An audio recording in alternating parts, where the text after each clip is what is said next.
Hello, everybody. This is Gia, your professor. I'm here in my study, my home office, recording this on my laptop. Now, if you hear some dogs barking in the background, those are my two little rescue dogs, and they may want to tell me something. I hope they stay silent while we do this. Okay, in this class, you're going to learn to write academic essays. But essays, no matter how long, 2, 3, 4 pages, are composed of paragraphs. So our goal in this video is to learn to compose solid, well-organized paragraphs. So let's jump right in. I'm going to resize this screen to make it smaller down at the bottom so you can see the text behind it.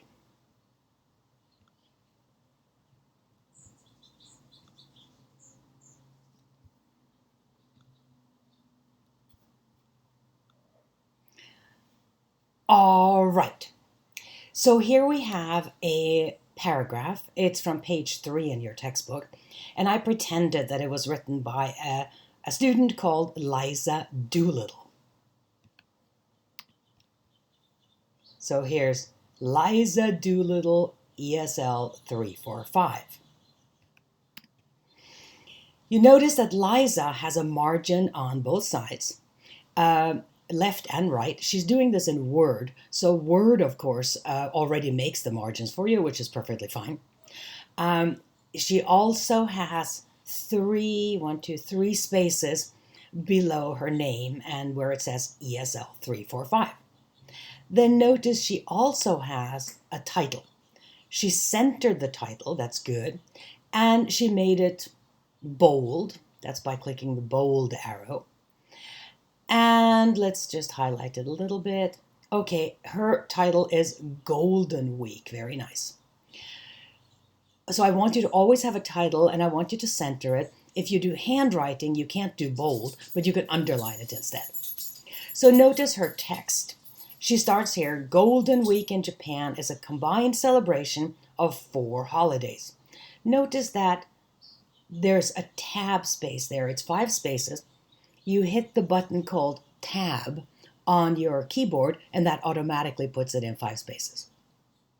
Notice that Liza has also continued writing here at the end of the page of the line. She goes right on. She doesn't hit enter at the end here. She just continues typing, continues typing, continues typing. As a result, you get a straight line down the left margin, and you get sort of a wavy line because of the length of the words on the right margin. That's correct. That's exactly how she should be doing it. Don't hit the enter at the end of every line. It's going to look very funny. So now she starts typing, and her first sentence is Golden Week. Golden Week in Japan. Oh, come on. Golden Week in Japan is a combined celebration of 4 holidays, she says. All right, let's make it that color. Golden Week in Japan is a combined celebration of 4 holidays. That sentence, that first sentence in her paragraph, is called a topic sentence. The topic sentence of the paragraph consists of 2 things: her topic, Golden Week, and her controlling idea, which is what she's going to say about Golden Week. So here she says, is a combined celebration of 4 holidays. All right, we'll underline that part. Is a combined celebration of 4 holidays. In her topic sentence, she tells the reader what it's about and what she's going to say about it. So clearly this paragraph is about these 4 celebrations. Good job, Liza. Now let's look at the last sentence of her paragraph. She says, in short, Golden Week is a whole week of celebration for the Japanese people. All right, very good. How come it's not floating on top? Let's see, QuickTime File, View, float on top. There we go. So she says that in short, she says, Golden Week is a whole week of celebration for the Japanese people. Well, that's very similar to what she said before. She said before, Golden Week in Japan is a combined celebration of 4 holidays. Here she says, in short, Golden Week is a whole week of celebration for the Japanese people. Pretty much the same, right? It's pretty much the same. That's called a concluding sentence.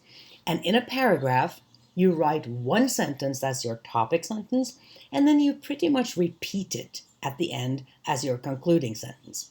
There are many other ways of doing this. This is just one way. And notice how she starts with in short. In short, Golden Week, da da da da da. That's what she says. In short, Golden Week is a whole week of celebration for the Japanese people. In short is one of the ways you can start a conclusion. Another way would be in conclusion, to conclude, to summarize, in summary, etc., etc. I'm going to teach you lots of these. But you don't have to, but it's very normal to start a conclusion with some kind of expression that shows you, okay, here's my conclusion.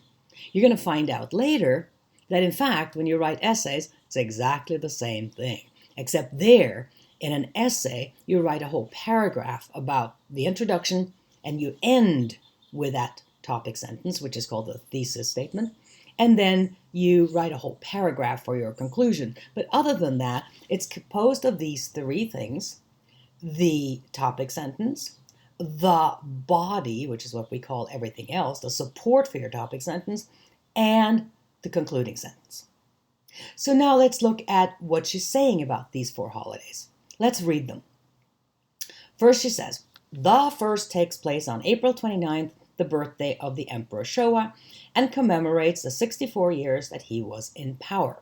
In your book, you'll notice that there's a number after the word commemorates, which is a glossing, which tells you the meaning of some words you might not know. Okay, it means to remember. It commemorates the 64 years that he was in power. It is a time for the Japanese people to remember this important period in their history. 2 sentences about that. The first one. Okay, fine. The second one, she says the second holiday in Golden Week is Constitutional Memorial Day. This day marks the establishment of the Japanese Constitution on May 3rd, 1947. Okay, fine.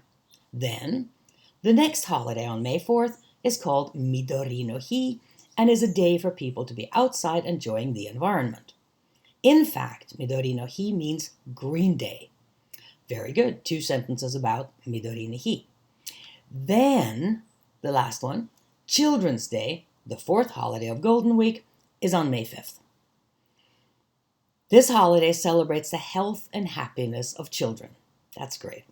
Traditionally, this was Boys' Day, and some families still recognize this. For example, they fly flags shaped like carp, that's a fish, outside their homes to bring strength and success to their boys. In short, Golden Week is a whole week of celebration for the Japanese people. Nice organization.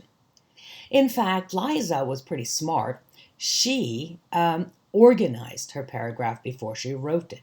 So I'm going to, there it is, pull up Golden Week outline, body outline. Let's move it over a little bit so you can see it.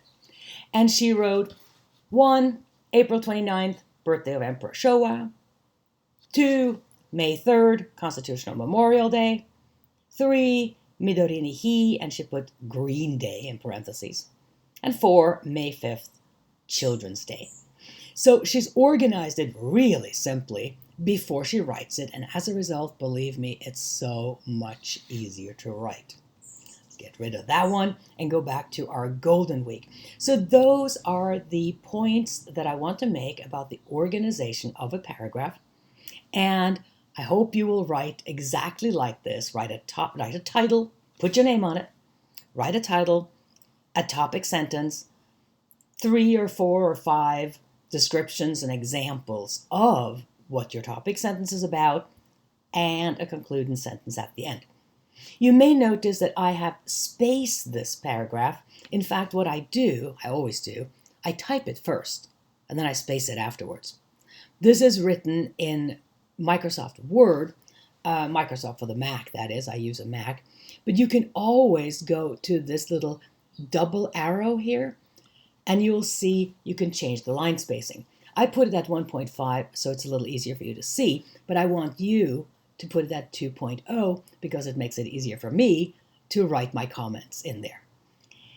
And that is the end of this little video here. Let's move this up. There we go. Move it a little bigger. Oh, a little bigger than that. There we go. And I'm happy to say that's the end of this video. I hope you have enjoyed it, and happy writing.